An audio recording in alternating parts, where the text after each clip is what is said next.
Bonjour Monsieur Jean-Paul Bizet. Bonjour à vous. Alors, Mario Draghi est mécontent de la situation économique européenne. Très mécontent, oui. Et il dit je n'aime pas ce que je vois, je n'aime pas ce qui se passe, je n'aime pas une croissance si faible et je n'aime pas surtout une inflation qui est à 1,3 Oui, alors que je veux 2. Mais c'est facile de dire je n'aime pas qu'il n'y ait pas assez de croissance, mais qu'est-ce qu'on peut faire? Aujourd'hui, il ne peut pas dire autre chose que je n'aime pas. Il est lié aux mots et il veut être puissant dans les mots. Rappelez-vous, quand il avait dit « whatever it takes », il faut qu'il marque par les mots. Et ensuite, il ne pouvait pas, ces derniers jours, dire autre chose, parce qu'il annonce en septembre que cette fois-ci, en septembre, il va dire ce qu'il va faire. Mais aujourd'hui, il dit « je n'aime pas ». D'accord. Et du coup, donc, qu'est-ce qu'il n'aime pas précisément, en fait? Qu'est-ce qu'il attendrait s'il pouvait le dire? Qu'est-ce qu'il dirait? Il voudrait, s'il avait un rêve, hein, il voudrait qu'il y ait plus de croissance pour avoir plus d'emplois, plus de salaires et plus d'inflation.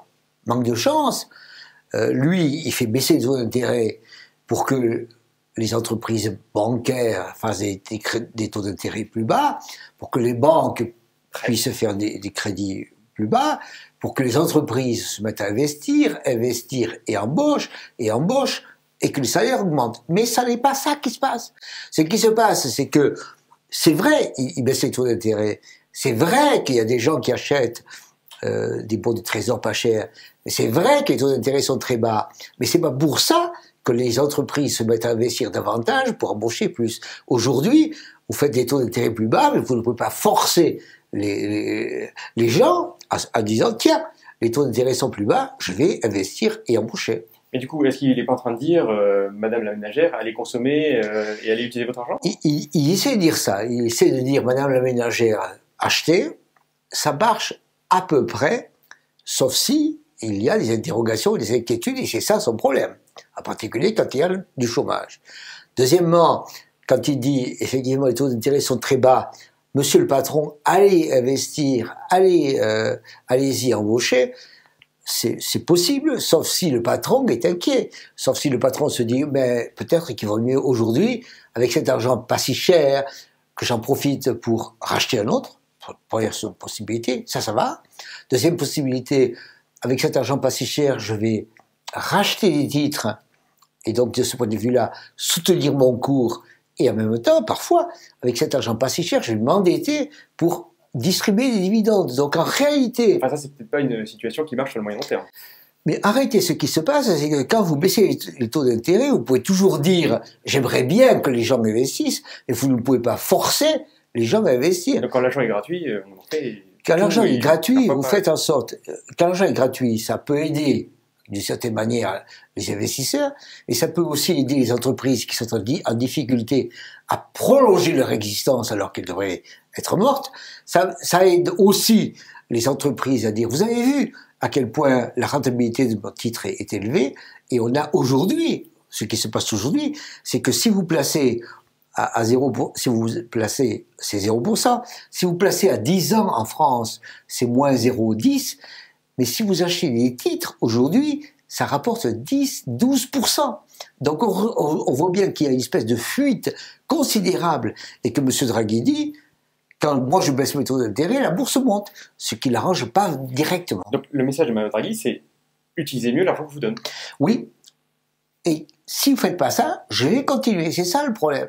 C'est que je vais continuer à avoir des taux d'intérêt très bas. Pour que vous fassiez des taux d'intérêt plus bas, pour que les entreprises se mettent enfin à investir comme je le souhaite. Mais en même temps, qu'est-ce qui se passe en pratique?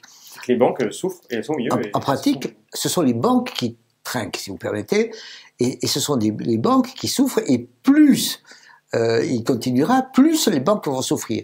Et la bourse aujourd'hui dit, quand vous avez 100 euros de fonds propres bancaires, ça vaut en moyenne en bourse 50. Autrement dit, je compte que la moitié du capital bancaire, en réalité, ne vaut pas grand-chose ou ne vaut rien. Tout simplement parce que la rentabilité des banques est faible. La rentabilité des banques est faible parce que les taux d'intérêt que vous faites sont trop bas, parce que vous poussez les entreprises bancaires à faire des crédits fous à des taux d'intérêt. Mais c'est complètement fou, puisque c'est lui qui permet ça, et ensuite il dit ce comportement qui n'est pas vertueux, vous ne devrez pas le faire. C'est lui qui permet ça parce qu'il ne peut pas faire autre chose. Lui, s'il avait un rêve, il dirait, je veux effectivement que les taux d'intérêt soient bas pour que les entreprises investissent, pour que les ménagères consomment, et je voudrais également, parce qu'il se rend bien compte que ça marche pas, que les États se mettent à dépenser davantage. Et quels États?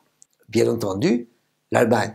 Et il regarde que l'Allemagne est à l'heure actuelle à avoir un excédent budgétaire, à avoir une dette qui est de l'ordre de 60,9% de son PIB, donc c'est la perfection.